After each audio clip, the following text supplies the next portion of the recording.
Well, hello, everyone. Welcome to another edition of the Outpost podcast. I am Dr. Ray Mitsch, your host. Thanks so much for joining me.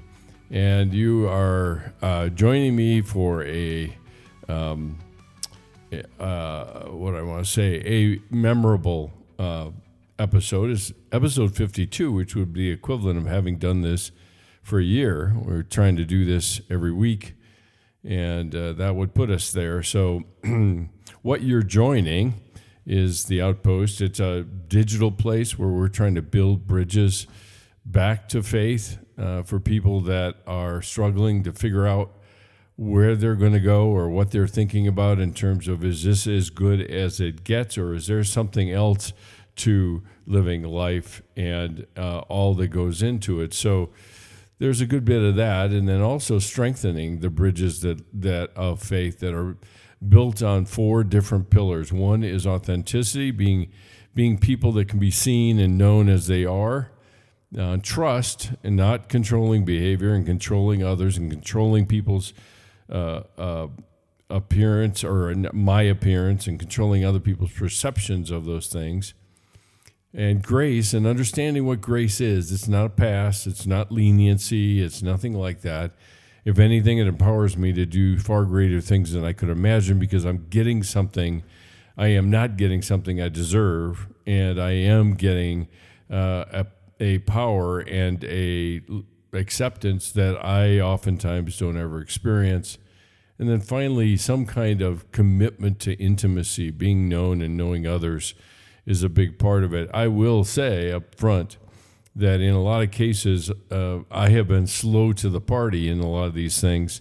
I'm talking about things that I am still learning. I have been down the road a good bit, and there's plenty I have observed and seen. And there's a lot about these podcasts that give me an opportunity to reflect and maybe help you, the listener, miss some potholes that I have fallen into, or mistaken ways of thinking and framing the world and how things work. And so what I want to do as a result of this podcast is somehow create a space where the doubters and the wounded and the confused and the beat up and beat down, the bent and bruised who feel like their lives are a disappointment to God, can feel accepted enough to be known and know others. And it's going to be a place where we embody the truth rather than always speaking the truth. I am often reminded, I think this is attributed to St. Francis of Assisi. I don't know that if it's actually him. You know how those things tend to go, right? We quote somebody as having said something, and it turns out that it's not them, but it's been passed down amongst enough speakers that you just assume it to be true. But anyway, that's not what I was talking about. But I'm reminded of the quote that is attributed to him that says, evangelize to everyone, and when necessary, use words. And we get so addicted and concerned about the words that we use and them having the power enough to stand in the gap actually for our willingness or unwillingness to actually be in relationship with someone. Because me using words is, in a lot of cases, a distancing technique rather than a drawing close technique, if you want to use or talk about it that way. So we want to be people that embody the truth and are winsome enough that Jesus would want to know more about why we are the way we are and who it is that we're patterning our lives off of, and who are we aligning our hearts with, because we will align our hearts somewhere. We always do. It's not a matter of not ever aligning anything.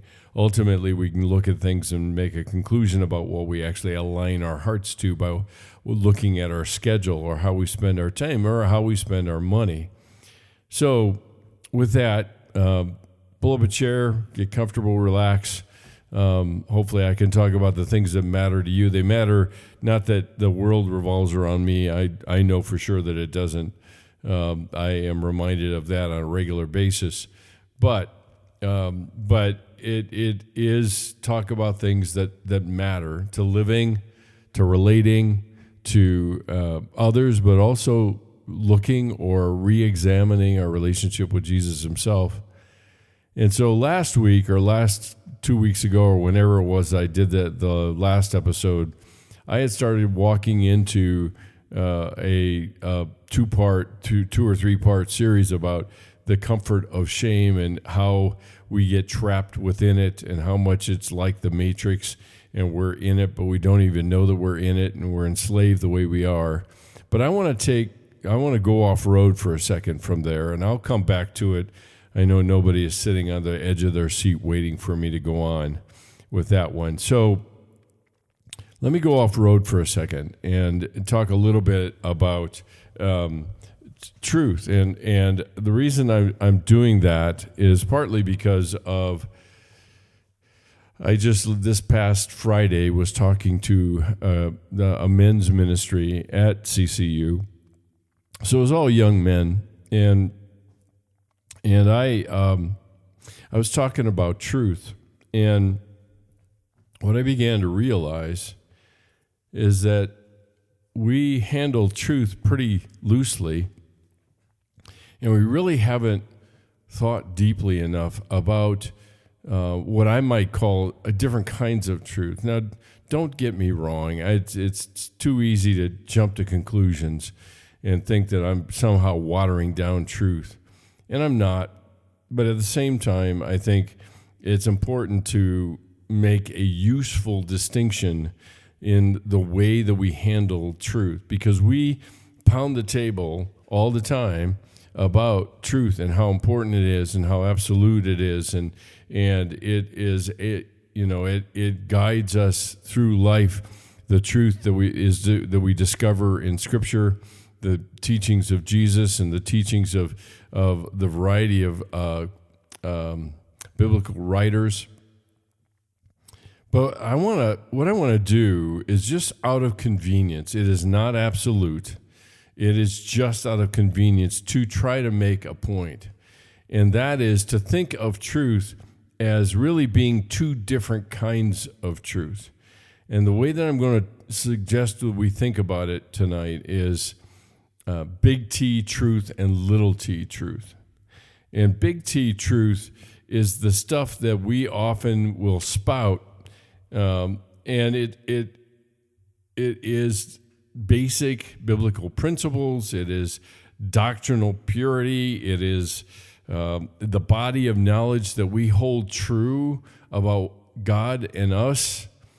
And ultimately, when it comes right down to it, it is reality. It is what life is. It is a description as close as we can get to it being that way. And so if a friend of yours says, that he or she is really very, very discouraged and they're feeling down on themselves and they really don't have anything to offer the world or their friendship with you or whatever that is, and you might be tempted to say, but that isn't true. And you actually are talking about two different kinds of truth, because the truth they are speaking from is something different than this big T truth that I'm talking about. And the one thing I know about big T truth is that there's a relationship between these two truths. And I'll say it now and then I'll probably repeat it later. But big T truth anchors us and little t truth connects us. And so the big T truth is universal. It applies to everyone. And it really is key to understand that we have something that actually anchors us. The things that Scripture reveals to us about our own hearts, about the heart of man, about how the world works, about man's nature, about our fallenness, and also about our redemption, that oftentimes we lose sight of very easily and fall into the trap of emphasizing only our fallenness and not our redemption and our process, if you will, of being redeemed. And so big T truth is absolutely necessary, just like when you're sailing in a sailboat. And I know a little bit about this because I used to do it in small amounts, not huge amounts, but I did it on the Great Lakes. I also have done it on smaller lakes. And The one thing I know is that the anchor, the kind of anchor you choose, is important given the conditions you're in. Because ultimately there's an anchor for being anchored in a bay that anchors into the base of the water, underneath all of the water, so the base of the bay that you're in.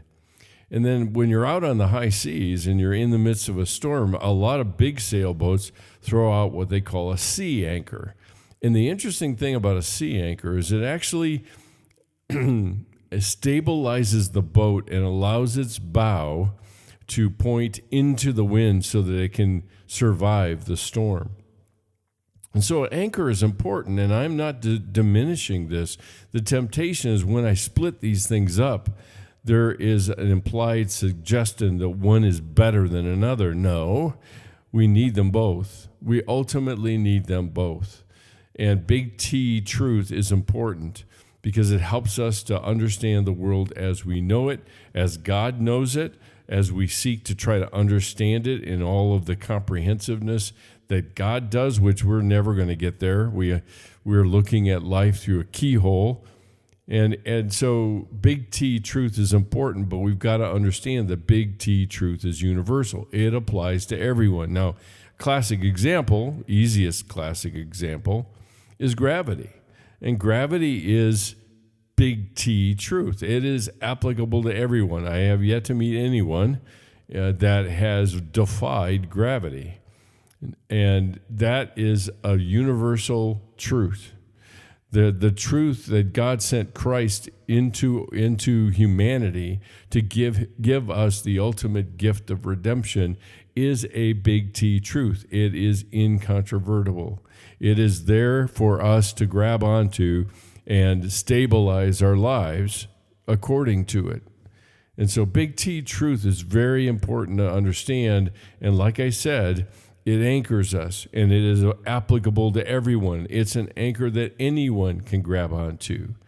Now, the second kind of truth is what I refer to as little T truth. And this is the reality of who we are. So when your friend says, I'm depressed and I feel awful about myself and I have nothing really to offer anyone, they are not talking about big T truth. They are talking about little T truth. It is the reality of how they see themselves and how they are in their own minds. Our temptation is to use big T truth against their little T truth. And when we do, it is in service to us, not in service to the person that we're doling it out to. The challenge I think that we have is that we tend to rush to correct somebody before we ever take the time and the effort to connect with that person. And so little T truth is where we are living. It is the basis on which we connect. It is not the big T truth that we connect, because how often have you been in the presence of someone that shared something of their own story and you have felt comforted that you're not alone? And that's little T truth. That is the power of little T truth. So it includes confusion and fear and doubt and disorientation and disillusionment and being encouraged and joy and excitement and all continuums of our emotions is part of that. And our emotions are every bit as important of data for us to understand about ourselves and about God as the big T truth is. Again, our tendency is to traffic in big T because it is so much simpler. It is so much clearer. But little T isn't. Little T truth is the stuff that makes us, us. And so if big T truth is universal to everyone, then little T truth is unique to us. And it applies only to us. And like I said, if you think of a cross and the vertical beam of the cross is the big T truth. The truth that God has revealed to us, not only in his son Jesus, but also in the teachings of the church within the Bible, not the church in general, because that can be every bit as flawed as we are. But at the same time, there are things that are very much anchored and grounded in Scripture that we can explore for ourselves and understand that it is true, and it anchors us, and it gives us a safe harbor in which to operate. Actually, it gives us a safe harbor in which to explore the little t part of us, because I've got that nailed down, and now I have the freedom to embrace and understand the realities of who I am and where I've come from and the things that I have experienced. And so little t and big T is the vertical of the cross, little t is the horizontal of the cross, and as I said, big T anchors us, little t connects us. It is on this basis that we connect with one another. We rush to one or the other and oftentimes emphasize one over the other. You pick your poison. And in so doing, we miss each other, ultimately. We do. And I would suggest that at the intersection between big T and little t is where life is lived. When Jesus said that he came to give us life and give it to us abundantly, the abundant life is trusting him.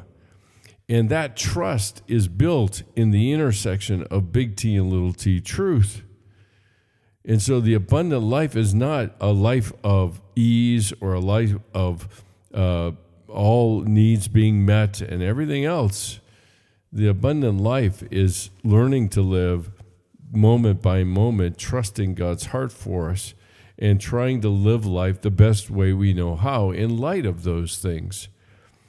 But we still have to confront and deal with the realities of our own fears and doubts and everything else that I mentioned before. And so big T truth is important to understand. Our temptation, like I said, is to yell down at the person on the horizontal and tell them what they should know. And they say, yeah, but I don't feel that way. And you say, well, that's irrelevant. All you need is the big T truth. Just hang on to it and everything will be fine. And at that point, they check out. And the worst part about it is they check out and say, well, I guess I'll never be a good Christian. I'll never be a good enough Christian, which is even more toxic. And so when we think about truth and doling it out to somebody else, we get in big, big trouble because we think it's really safe to give somebody some words of profundity of some sort that will benefit them and change their life forever. We may not admit it. We may not even think about it that way. But why is it that we quit listening to people? And it's usually because we're trying to find the words to respond to, and in so doing, we have just lost our connection with the person because now we have gone back looking at and exploring ourselves and what we can say that has some measure of profundity. So there are two things that I don't want you to miss. First of all, big T truth applies to everyone. It is what anchors us in life to understand. It is the plumb line for life. And little t truth is what connects us. The second issue is we need to focus on connecting before we ever try to correct somebody's thinking. And they may not happen in the same conversation. The connection provides the context for the big T truth to actually mean something. It doesn't mean something on its own. It means something within a context. And all you have to do is look at how many intersections Jesus had with the significant people, broken people in the Bible. And many of them we find ourselves relating to because of the condition of not only physically, but also in heart-wise. And he made the intersection, and his connection was first and foremost a connection of the heart. And secondly, it was the declaration of truth to the person's head. And I think we would benefit from emulating that same pattern. I don't think we as Christians have to leave it to counselors to do that. But we are so scared of moving into the mess and risking the intimate and getting uncomfortable and fearing that we might say something wrong. And you might. There's no guarantee that you're going to come up with a perfect answer. But your greatest sentence and your greatest statement is the fact that you are there. I oftentimes say that Job's counselors did their best work in the first 7 days. And if you know anything about the story of Job, the first 7 days they sat Shiva with their friend because of the tremendous amount of grief and sorrow he was experiencing by the loss of his health, the loss of his property, loss of his family, and the overwhelming grief he felt. And we're told in that story that his friends saw him from a distance and didn't even recognize him. And they sat Shiva with him, which was to sit in silence with their friend. It was only when they tried to dispense big T truth into his little t experiences that the battles broke out. And he began to lean on the relationship he had with God. And they were telling him that you must have done something wrong, and think the right way and do it the right way, and everything will be fine. Now, let me introduce one last concept. And actually, it's 3 different words. One is a word that you probably recognize. It's called orthodoxy, which means right doctrine. Essentially, we get so caught up in the big T truth of right doctrine, thinking rightly and doing things rightly, that we think that makes up for, or worse yet, it allows us to sidestep the humanity of the people that we're trying to connect with. So orthodoxy is a part of how we relate, and the second one is orthopraxis. Orthopraxis is, as the name suggests, is right practice. So not only do I believe things the right way, but then I do things the right way. And most of the time, that's the end of the conversation about orthodoxy and orthopraxy. There is one other one that I would suggest that would go to living in the intersection between big T and little t truth, and that is orthocardia. Orthocardia means a right heart. And our tendency, and I say our because I mean it, is the human tendency is tell me what I need to do, I will do it, and everything will turn out okay. I actually heard a sermon today that the person who was preaching said, just do it as Jesus did it, and you will become like him. And I wrote in my notes, therefore, what that means is we go back to the old adage, WWJD, what would Jesus do? I would suggest that in order to grasp the understanding of orthocardia, we might want to answer the question, what would Jesus say or think? Because that probably gets more to the heart of the matter than it does, what will I do? Because that's easy. I can have great success at doing that. But when it comes to what would Jesus think, how would he think about this? And as a result, what would he say? And the reality is when we look at Scripture, we see plenty of examples of what he said. And it isn't what we expect. That's what is so jarring. When he meets the woman at the well, and he knows everything about her background, and yet he asks the question, they have the interaction about the water that flows up from within that will never end versus the water she was going to draw from the well, which is a veiled response to him being the Messiah. And he said, I'll be glad to tell you, just go get your husband and bring him back. He wasn't saying, I know that you've been through 5 different men and you need to get your life straight, and then I'll tell you. No, he didn't do that. He followed the customs of the day, and he also knew that one way to connect with her is to identify. He didn't say it was okay.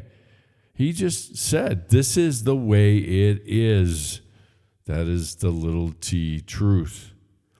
He got to the big T, obviously, because then he began to move into her world. And once he had that standing, then he can be able to point out what the big T truth is, namely him, because he was the walking, breathing embodiment of truth. And so there are numerous examples in Scripture of Jesus crossing paths with people. I think one of the most moving ones is probably the woman that had the flow of blood or a hemorrhage. And Jesus says to her, and Scripture doesn't say it specifically. I think he did. But it was, look at me. And then he refers to her as daughter. And that is one of the most intimate terms to be used of someone who has been so ostracized, whether internally or externally, to say, you are part of my family, daughter. And the moment that happened, everything changed in her. And everything changed for her. And so there are plenty of instances where we will have an intersection with someone and we will have a choice to make about how will we connect. Will we connect with an anchor, or will we connect in being human just like them? And that's the choice ultimately we will have. The tension that is part of living life in that place is where the abundant life can be found. It is where intimacy can be found. It is where connection can be found. And that is what makes it so powerful. That is exactly, I would suggest, looking at my own tendencies, that is exactly why we flee from the intersection. Because a lot of people have gotten mowed down in that intersection because they have been so bent on hanging on to one of the two truths rather than stopping and listening and connecting in the center where it is not clear, there is tension, there is ambiguity, and out of that comes ultimately, I think, faith. And so some words for consideration. I have been mulling this over ever since I said it to the guys on Friday. And the last thing I will mention to you before I end is just remember that an ill-timed truth is experienced like a weapon.